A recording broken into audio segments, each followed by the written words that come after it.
Hello students and welcome to yet another video on foundation course for business statistics. In this video, let us get introduced to what different measures of dispersions are. We have seen central tendency. Well, one of the key measure of central tendency is mean or average. So, do you think average alone are enough to analyze or understand data? Well, honestly, they are not. And let's see what or why. Well, averages summarizes the data with a single representative value, and we have seen that mean, median, mode, all three set types of central tendencies actually summarizes data. Okay, summarizes data. Okay, uh, with some representative value. However, the problem is they do not reflect the variability, or they do not reflect how data is spread within within the series. Okay, so let's take example. Suppose we have series A.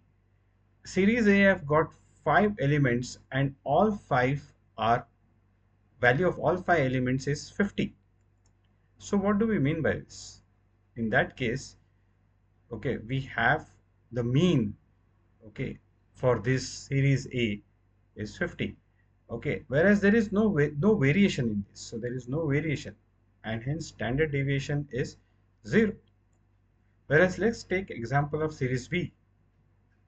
We have mean for series B also to be 50. Okay, so if you calculate arithmetic mean of this particular series, that would also come out to be 50. So 10 plus 30 is 40, 90, 90 plus 70 is 160, 160 plus 90 is 250, 250 divided by 5 is 50. So your mean is also 50. So if you see the mean of this and this both are 50, but see the difference between the data that we have. Okay, there is a huge difference because there is no spread in this data. This data is all identical, whereas here you find there is a huge spread. The minimum value is 10 and the maximum value is 90. Okay, so both the series, although have same average, okay, series A is identical whereas series B is scattered.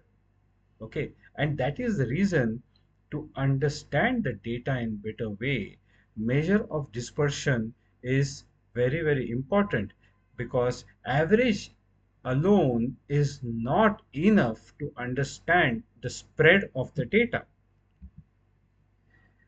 So understanding dispersion helps in analyzing consistency and reliability of data.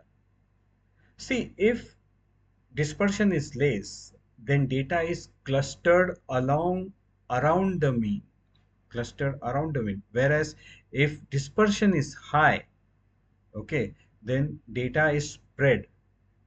Okay, there can be outliers. More standard deviation, the spread is higher. The less standard deviation, the spread is less.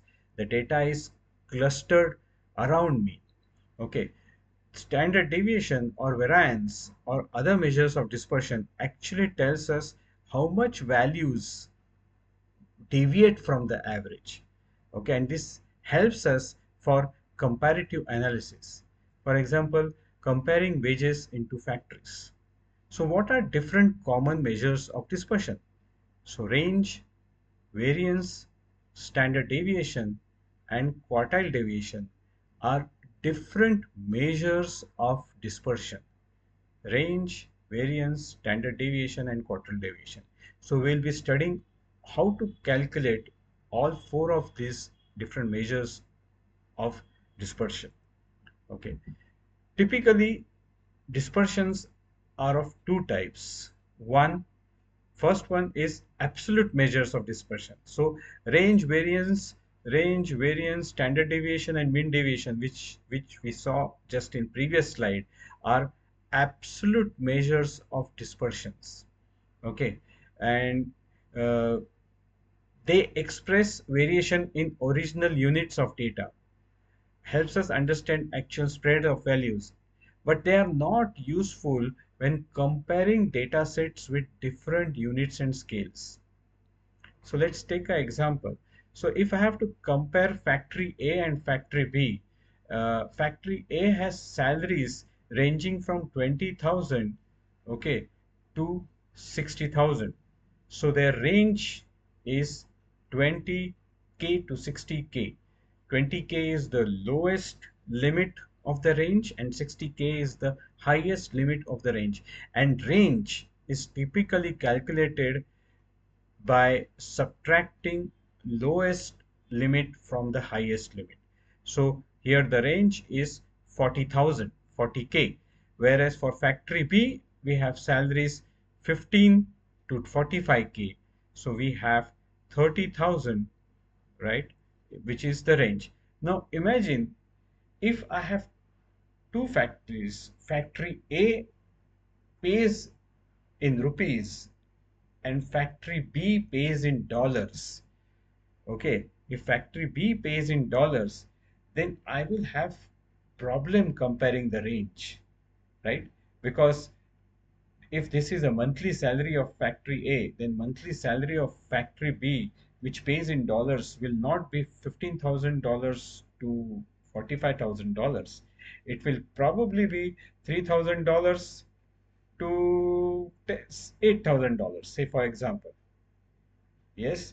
Now, the problem is in that case, I cannot compare the two ranges because first factory has got range in rupees and second factory has got range in dollars. And for that purpose, I would need the second type of dispersion, that is relative measures of dispersion. Absolute measures can use only when I have similar units, but relative measures can be used when I have different units. And what are different relative measures of dispersions? Coefficient of range, coefficient of variation, and coefficient of standard deviation. So the word coefficient gets added whenever I want to uh, measure the relativity, okay, between two things which have different units. Okay, so let's take this example. Okay, so company has X has got mean salary as 40,000 rupees and the standard deviation is 8,000 rupees, right? So what is the coefficient of variation? Coefficient of variation formula is standard deviation divided by mean, right? So 8,000 divided by 40,000, okay, multiplied by 100 gives me coefficient of variation. So that is 20%. Whereas company Y has got $3,000 as its mean salary and standard deviation is $900. So my coefficient of variation is 900 divided by 3,000 multiplied by 100, that is 30%. See now CV makes it comparable. So although this is in rupees and this is in dollars, because I have relative measures and one of the relative measures which I've calculated is coefficient of variation, I can say that company X has got coefficient of variation as 20%, whereas company Y has got coefficient of variation as 30%, and both of these are comparable, right? Both of these are comparable. If I calculate this, if I calculate into measures of dispersions, which are absolute measures of dispersion, and if I calculate range of company X and range of company Y, or uh, variance of company X or variance of variation of company Y, or standard deviation or quartile deviation of company X and company Y, then they will not be comparable, because first would be in rupees, and those are very, very higher as compared to dollars. So units of measure are different.